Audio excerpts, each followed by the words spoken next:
ଗତକାଲି ଜଙ୍ଗଲ ଭିତରେ ବାଟ ହୁଡ଼ି ଯାଇଥିଲି ବୋଲି ଦୋକାନ ଖୋଲି ପାରିନଥିଲି। ଆଜି ଲୋକମାନେ ମୋ ଠାରୁ ଆଉ ନେବେ କି ନାହିଁ କେଜାଣି।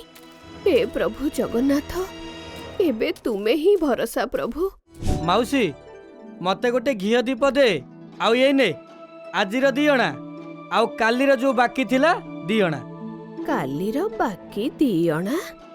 କାଲି ତ ମୁଁ ଦୋକାନ ଖୋଲି ନଥିଲି, ତୁ ବାକି ନେଲୁ କେମିତିରେ ପୁଅ?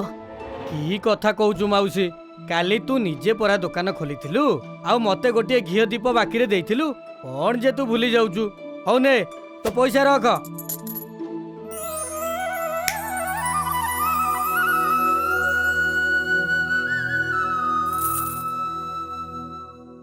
ଆରେ ଏଥିରେ ତ ମୁଦ୍ରା ଅଛି। ସତରେ ତାହେଲେ ମୋ ଦୋକାନ କେହି ଜଣେ ଖୋଲିଥିଲା। ତା ମାନେ କଣ ସତରେ ପ୍ରଭୁ ତୁମେ?